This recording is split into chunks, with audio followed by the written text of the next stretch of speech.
When Queen Elizabeth I took her final breath, the world lost more than just a monarch. It lost a mystery sealed behind red velvet curtains and iron willpower. As her closest advisors sorted through her chambers, they expected the usual: jewels, royal decrees, maybe a few private letters. What they found, however, stopped them cold. A letter, not addressed, not signed, just sitting there, waiting.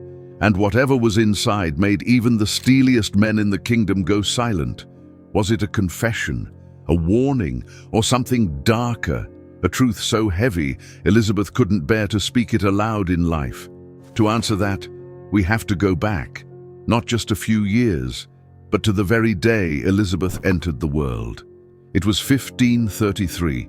England was a boiling pot of rumors, rebellion, and royal scandal.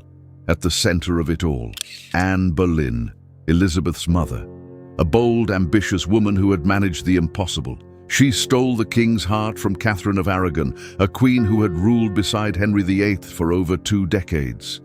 King Henry broke from the Catholic Church just to marry Anne. That's how badly he wanted her. But what he really wanted was a son. And when Anne gave birth to a daughter instead of a male heir, the king's love began to rot. 3 years later, Anne Boleyn was accused of adultery and treason, likely falsely, and sentenced to die. May 19th, 1536. Elizabeth, barely a toddler, lost her mother to the executioner's blade. She would never see her again. But you know what's worse? Just 11 days later, Henry remarried. That's all the time it took for Elizabeth's father to move on, from his queen, from his grief, from his daughter. The new wife, Jane Seymour, soon gave him what he wanted: a boy named Edward, a prince, an heir, the son he believed was worth breaking a kingdom for and beheading a queen. From that moment on, Elizabeth was no longer the precious daughter of a king. She was a political inconvenience, a girl born into power, stripped of it, then forced to survive the most dangerous court in Europe with nothing but her wit, her will, and eyes that saw everything. And when she finally took the throne, she never forgot the blood it took to get there. In the 16th century, beauty among England's elite was defined by one thing: skin as white as snow. For noble women, this wasn't just a fashion statement. It was a symbol of power, purity, and high birth. The paler the skin, the higher your status, and no one understood this better than Queen Elizabeth I. But fate would strike a cruel blow. In 1562, Elizabeth fell seriously ill. The diagnosis: smallpox, a brutal and disfiguring disease. Though she survived, it left her physically scarred for life. Her once smooth face was pitted with marks, and she suffered severe hair loss. For a queen whose image was everything, whose very power depended on how her people saw her, this was more than a personal tragedy. It was a political threat. To restore the illusion of perfection, Elizabeth turned to makeup. But not just any makeup. Her signature was a thick, ghostly white cosmetic known as Venetian ceruse. It gave her that eerie porcelain glow we still associate with her today. On the surface, it masked her scars. But beneath it, danger was quietly building. Venetian ceruse may have sounded exotic and elegant, but it was made from white lead and vinegar, a deadly combination. Elizabeth would apply heavy layers to her face and neck, creating a flawless illusion, but at a terrible cost. The makeup had a sharp, sour smell, and over time, it did more than cover her skin. It poisoned it, and lead wasn't the only threat. Historical records show Elizabeth also used mercury-based products, including lip color and possibly even a makeup remover that could corrode flesh. By today's standards, we know these heavy metals are incredibly toxic. Long-term exposure can lead to hair loss, skin damage, organ failure, and even death. Yet Elizabeth used these substances daily for decades. As she aged and fought to maintain the image of eternal youth, it's likely she used even more of these deadly cosmetics. Slowly, silently, her body became a vessel for poison. Her beauty, ironically, may have been killing her from the inside out, but poison wasn't the only thing haunting Elizabeth. By 1602, the Queen's health was visibly failing. She withdrew from court life, grew increasingly frail, and slipped into a deep melancholy. Her sadness was more than physical, it was emotional too. She had outlived nearly all her closest companions. The death of her dear friend Catherine Carey in early 1603 devastated her, but one name lingered heavier than any other: Robert Devereux, the Earl of Essex. He had once been the great love of her later years, but their relationship ended in betrayal. In 1601, Elizabeth signed his death warrant for treason. Publicly, she remained composed, but privately, she was shattered. One courtier wrote that in her final days, the Queen often sat in the dark, weeping, mourning Essex's death, perhaps more over her decision than his crime. As the days wore on, Elizabeth refused all medical attention. Whether from pride, fear, or defiance, she wouldn't let anyone examine her. She even refused to lie down, believing that if she did, she would never rise again. For over 15 hours, she stood upright, her ladies-in-waiting surrounding her with pillows in case she collapsed. And then, on March 24th, 1603, the Virgin Queen passed away at Richmond Palace. She was 69 years old. Her death marked the end of an era, and the end of the great Tudor dynasty. But the story doesn't end there. We remember Elizabeth as the Virgin Queen, a ruler who famously declared herself married to England. But behind that title was a complex, emotional woman with a heart that had been both full and broken. In her youth, Elizabeth was magnetic. With striking red hair, a graceful figure, and a sharp intellect, she lit up every ballroom. Men were drawn to her like moths to flame. Kings and princes proposed marriage, Philip II of Spain, Eric of Sweden, and others. She entertained their offers but never accepted. And yet her life was far from loveless.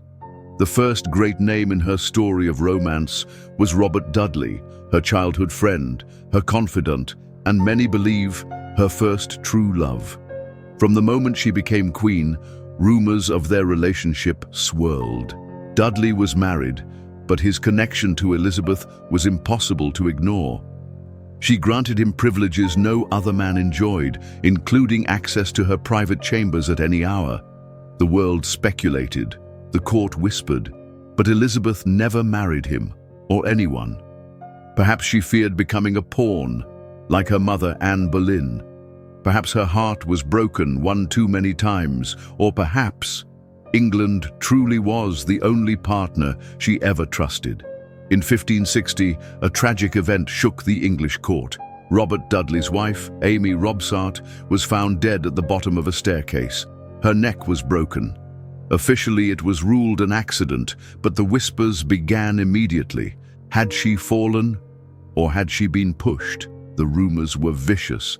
Some believed that Dudley, or even Queen Elizabeth herself, had arranged Amy's death to clear the way for marriage. But no marriage followed. Despite the scandal, Elizabeth and Dudley remained close for years. Still, she never once publicly considered marrying him. Why? Perhaps she knew the damage it would do to her image, or maybe she feared losing her independence. Even with many suitors to come, some say Robert Dudley was Elizabeth's first and only true love. But hearts can shift, and court life never stays still. In 1578, Dudley remarried. The Queen was furious, but she moved on, at least outwardly. By 1579, a new man entered her life, Francois, Duke of Anjou, younger brother of the King of France. He was introduced as a serious marriage prospect. There was just one problem, or several. Francois was about 20 years old, while Elizabeth was now well into her 40s. He was short, had a pockmarked face from smallpox, and rumors swirled about his unusual behavior and personal tastes. Still, Elizabeth appeared genuinely taken with him. She even named her pet frog after him, an oddly tender gesture for a queen. Despite public mockery and fierce opposition from her court, Francois returned to England in 1581, and to Elizabeth's delight, what happened next shocked everyone. She publicly announced her intention to marry him. They exchanged rings in front of the court, and her affection was clear for all to see. But by the next day, she changed her mind. The engagement was off, and with it, the last hope the court had that Elizabeth would ever marry. From then on, any romances she entertained never ended in wedding bells, only titles and rumors. And then came the most dramatic love story of her life.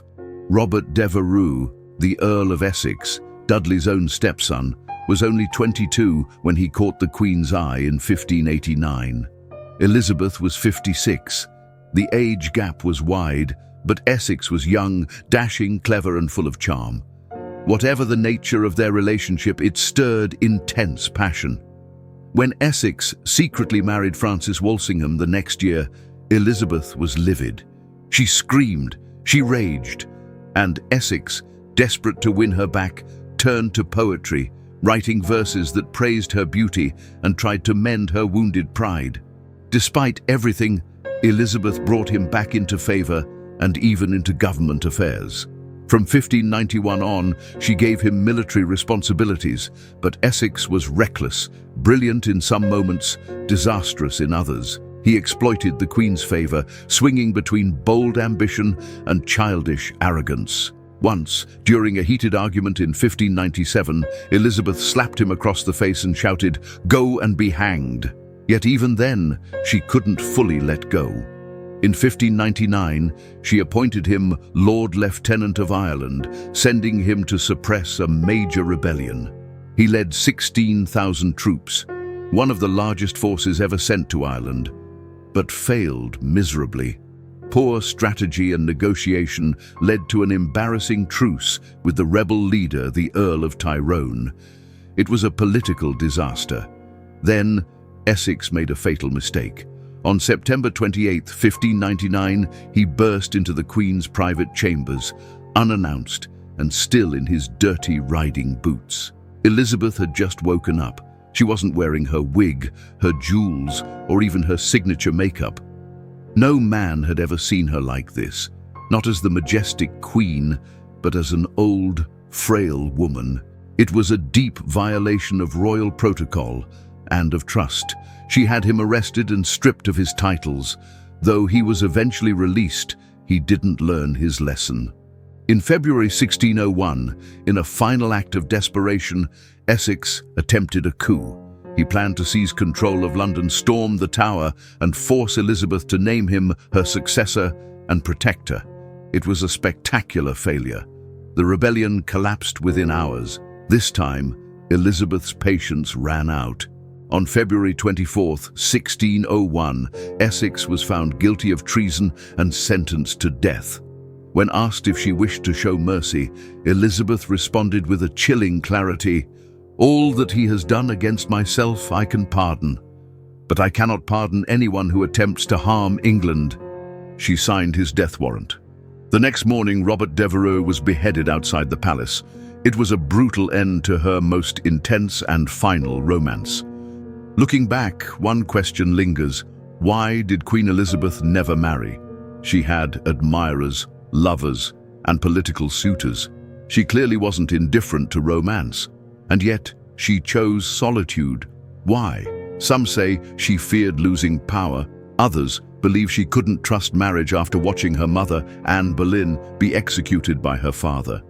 Maybe, just maybe, she believed that by marrying no man, she could belong to all of England. When Elizabeth died in 1603, she left no heir.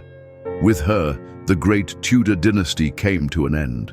Her successor was King James VI of Scotland, who became James I of England, uniting the two kingdoms under one crown for the first time. Her 45-year reign is remembered as a golden age, a time of peace, progress, and power. Shakespeare wrote his greatest plays. The English Navy crushed the Spanish Armada. Art, culture, and exploration flourished. She had given England what her father, Henry VIII, had longed for: stability and glory. In the end, Elizabeth's greatest legacy wasn't a husband or an heir. It was England itself. And in a way, that's exactly what she always wanted. Henry VIII tried to erase Anne Boleyn from history, but fate had other plans. Her daughter rose from the shadow of scandal and execution to become one of the greatest monarchs England ever knew. Elizabeth didn't just survive, she reigned, and in doing so, she fulfilled her mother's legacy, building an empire on the very sacrifice that had once doomed her family. But now, let's return to that final moment. The Queen was gone. The Virgin Queen, the monarch who ruled alone for 45 years, had passed. And in the silence that followed, her advisors discovered a sealed letter, one written in Elizabeth's own hand. What they read inside chilled them to the bone. Could it have been a confession, a secret she had carried for decades, finally laid bare? Was it a final testament? A warning about England's future? Or something far darker? Could it have been the horrifying truth of how the white paints and powders she wore for decades had poisoned her slowly from the inside? And this was what truly made their blood run cold, was the letter about the one thing Elizabeth had always refused to speak of: the succession. She had never publicly named an heir, but had she done so in private, in this letter? Was there something in those pages that could have changed everything? What do you think was written in that final message? Was it a revelation or a farewell? Let us know your theory in the comments below. And if you love strange, mysterious, and powerful stories from history, don't forget to like, subscribe, and turn on notifications. We have so much more to uncover. Thanks for watching, and until next time, remember, history always has secrets. It's just waiting for us to find them.